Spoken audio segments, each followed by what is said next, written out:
nuyu kenn ku ne sa tur ak sa sant di commencé rek di leen gërëm waxoon naa ko nag ni dootuma gërëm waa Pout parce que li tax dootuma leen gërëm mooy dañ ñoo defal loo xam ne ñun ñii nga xam ne ñooy coalition bi di benn bokk yaakaar te yàlla def avant coalition bi ñu am benn mouvement boo xam ne moo fi nekkoon te yàlla def ñu dem a dem ba ànd ci biir coalition ñu def juróomi élection ñeenti élection yëpp waa Pout wóoluñu jox ñu ci ndam lu rëy rëy rëy nit ki nag day gore bu nu fàtte 2009 élection locale ñu demee liste indépendante gagné largement commune Pout ñu demaat 2014 yàlla def Mor wax na ko sànq ñu amoon yéene ànd ak le président de la république avant mu tàllal ñu loxo ñu tàllal ko loxo mais ñu négocier dem ba ci biir négociation yi am ñu ko yàq waaye ñu ànd ak ay gor yoo xam ni ñu ngi woon ci biir négociation boobu muy sunu grand bii toog muy Lo Faye di Adja Aïssata Anne di Yaa Ibu di AFP ak Aïssata Anne PS ak Lo Faye LD ak Thierno Ndiaye ñu ni ñoom de comme que entamé woon nañu ay négociation pour dem ci APR yàlla def waa APR yi ñoom ñoo indi ay tànk bukki en 2014 ñoom ñu génn ñu ni ñoom dañuy resté donc bi ñu dem élection 2014 si la ñu demewaat liste du indépendant sax mais coalition sans APR ànd seeg PS LD ak AFP yàlla def ñu gañewaat dëkk bi ñu dem 2017 may fàttali Pout état gëj na ko gagné parti au pouvoir 5 élections yu mujj yi wala 6 élections yu mujj yi muy élection législative ak présidentielle yëpp opposition dafay gagné Pout mais bi nu àndee en 2017 fekk ci président nun ak ñi nga xam ni ñoo déjà formé woon nañu suñu coalition danoo xaw a jiitu nun coalition bi nga xam ne moo fi nekk tey muy nun ak PS ak LD ak AFP yàlla def ñu dem 2017 waa ànd ak waa APR yi gagné pour la première fois en tout cas depuis très longtemps ñu gagné largement élection législative ñu dem présidentielle gagné largement aussi élection présidentielle donc boo demee juróomi yoon élection ñetti élection yëpp nga gagné ko defe naa ni ñooña dëkk booba sant leen gërëm leen waaye dootuñu leen sant leen gërëm waaye ñaan lañ leen di defal parce que danoon ni yéen ñun ñooy yéen ñooy nun parce que mbokk plus la ñu bu ko defee ñi ngi ñaan yàlla na leen yàlla jàppale merewuñu kenn xalaatuñu mere doomu aadama am naa yaakaar ni bu nu mere woon kenn aussi lii ñu def tey duñ ko def lii nag li ko waral lu simple la mooy bi nu demee élection yàlla def ñu gagné ñu jigéen ñi dañoo taxaw ñu dañuy sargal jeunes yi taxaw ñu dañuy sargal mën leen waaw lu ngeen di sargal ñu ni da ngeen a ñàkk élection waaye yéen ñi nga xam ni yéen a nekkoon si njiit yi il faut ñu woote place publique sargal leen waaw xam nga Sénégal moom bu élection jubtee boo wootee ñu yaakaar da nga woote ngir pression wala ngir chantage nun du ñuy du ñu def pression doomu aadama nun du ñu kuy chantage pouvoir fu mu ñu fekk fa la ñuy bàyyi waaye nag comme que mënuñu woon sargal ñu ni nañu def assemblée générale ñu jàpp ko bu yàgg boo xam ne tey moom la ñu matérialité fii nit ñi daje fi pour ñu taxaw mobiliser suñuy nit festéene taxaw seet fa nu jëm nan lañ fay demee muy élection législative waaye balaa ma dugg si biir élection daanu remercier bu baax a baax de gannaaw bi ñu remercier waa Pout daanu remercier coalition bi nga xam ne moom la ñu àndal ñu mën seen lim suñu grand Lo Faye suñu jigéen Aïssata Anne Badou Soare ñëwul waaye mi ngi si biir ak Thierno Ndiaye dafa absenté tey ak yaa Ibu xam ni ñoom dañoo ànd ak ñi nga xam ne société civile lañu muy Ablaye Ndiaye ak ku mel na Badji ak Oumar Sane am Oumar Balde bi nga xam ne wax dëgg yàlla moom it société civile la nekk ñoom daan leen sant di leen gërëm di wax ni kontaan nañu si ànd bi effectivement ànd bi danoo dem ba kenn xamatul ban parti nga bokk loolu la ko waral mooy wax dëgg yàlla ñeenti élection yëpp ba si bii passé muy juróom yëpp man lañu def coordination sans discussion amul werante amul xuloo amul xëccoo donc loolu bu amee daan leen sant gërëm leen daanu gërëm aussi assemblée générale bi nga xam ne tey ñii daje nañ fi di góor jigéen mag ak ndaw yéen ñi ñëw ñëpp ñu ngi leen di gërëm di leen sant di gërëm ñi nga xam ne tey ñoo si doon dox di si wax ba bés bi demee nii vraiment ñi ngi leen di yëgal ni kontaan nañu si yéen incha allah rabi ànd bi si kanam la jëm te ànd la boo xam ni comme ni ko ma jigéen ñaane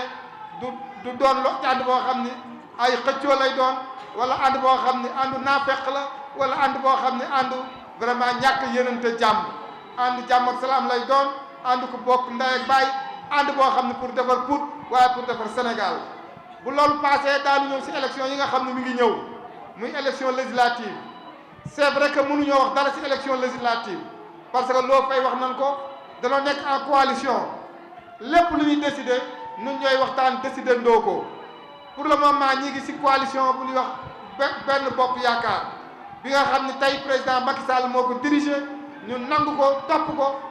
vraiment wóolu ko si dëkk bi aussi wóolu ko si réew mi muy def liggéey bu am solo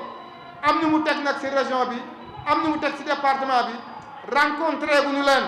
mais ñi ngi xaar rencontré ba xam lan lañ ñuy wax mais néanmoins naa attirer attention par rapport ak li nga xam ni loo gis si àddina rek nit ki dama koy faral a wax ragal féete day xañ a wërsëg yàlla rek a fi nekk aussi suñu gisee ay jeu yooyu dañ koy dénoncer publiquement dans le département am na ñoo xam ne commencé nañuy def ay jeu te jeu yi ñuy def taxawul fenn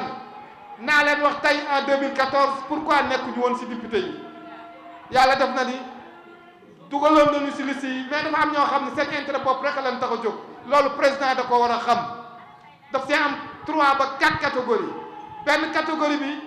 dañuy def jéem a défendre en disant que ni ñaari communes yu jegeyantoo am na benn commune boo xam ne ragal nañu mu perte bu pertee beneen commune ba dañ ko war a def si liste député yi loolu du lu taxaw parce que ñun nekkuñu woon si liste en 2014 te dañoo liggéey ba Pout gagné donc tey bu ñu waree dem député am ñu naan bu telle commune amul député commune ba sa des mën nañ koo ñàkk parce que ko yore opposant la kooku mbirum boppam rek lay défendre ñeneen ñooy wax lan naan ku gagné warul bokk si liste député defe naa ni ñi fi perte bari nañu conseil départemental ki ko yore actuellement moo dirigé woon député yi dafa perte ville de Thiès ñu indi ko conseil élection locale ñu indiwaat ko mu pertaat Thiès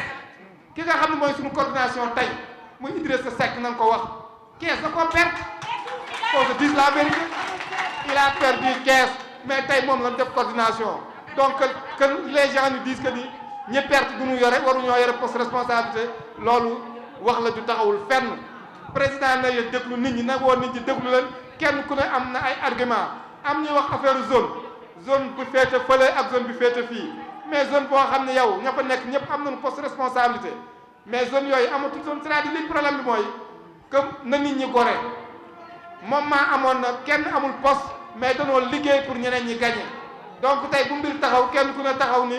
ñi perte élection waruñoo mën a am responsabilité wala ñi perte élection waruñoo bokk ci liste loolu jàpp naa ñi koy défendre seen intérêt la ñuy défendre liggéey lu ñu président dama yaakaar ni boo nekkee ak nit mu liggéey la pendant 10 ans 15 ans 4 élections gagné mais bu demee ba rëppeelu donc ko war a tàllal loxo pour mu jóg waaye boo taxawee nii ku perte nañ ko sànni boobaa parti bi dana dem ba rëmbeelu bu ko defee li ñu si wax nag du sore on vous donne rendez-vous dans 1 mois pour un AG extraordinaire boo xam ni daañu waxtaan nun alliés yi ba xam lay am nan lañ koy jàngatee buñ ko jàngatee ba pare daanu woote AG woo wax suñu xalaat mais ngeen jàpp ni aujourd'hui on est derrière le président de la République aujourd'hui on est d'accord par rapport ak ki mu fi teg au niveau départemental mais am na nu muy demee bu ñu deful loo xam ni dal na suñu xel on est libre ñu woote assemblée générale jël suñu décision te kooku amul dara luñ ciy seet li ñu wax nag du chantage man dama koy wax poste député yëgaluñu oto ba say am defe naa ni yàlla def na ni oto du lu nit mën a wat fenn salaire u 1 million sonalul doomu aadama yi mais principe la ñuy défendre principe bi mooy lan mooy principe bi na ñuy xool dëgg di ko doxal principe bi mooy lan mooy na ñuy bàyyi ñi nga xam seen intérêt bopp rek leen tax a jóg ñu leen di déglu pour jéem a sacrifier ñu si des loolu duñ ko nangu tey duñ ko nangu ëllëg on est prêt en tout cas pour am na affaire mais si kaw ñu tegal ñu loo xam ni lu ñu convaincre la mais lépp lu ñu fi teg loo xam ni convaincre ñu loola duñ sa ànd te boobaa daanu woote assemblée générale décider def la ñuy def te boobaa daanu xam ni ñii fi daje am nañu double loo xam ne mi ngi si biir kër yi loolu rek la ñu waxoon ni tey daan ko lancé pour que ngeen préparer xaar ensemble général bi nga xam daan ko wote dans un mois pour seet élection yi ñëw nan lañ siy taxawee ñi ngi sant ñëpp di gërëm ñëpp di wax ni kontaan nañ wasalaam. effectivement rencontre boobu am na sax ñu naan rencontre ñaari nit la ñu woon mais rencontre 300 personnes la woon maa nga fa woon ñeneen ak ñeneen nga fa président moo wax foofu ni Idriss Seck moom la teg ci département Thiès moom la teg sax ci région Thiès effectivement dégg nañu mu def tournée yooyu am na ñu mu seeti mais foofu aussi li may wax c'est clair responsable bu ne responsable la ñooñu mu seeti na leen mais ñun ay responsable la ñu ànd ak ay nit ku ñu seetsee daan ko wax li ñu xalaat ku ñu seetsiwul aussi le moment venu daan def li ñu doy un point un trait je pense loolu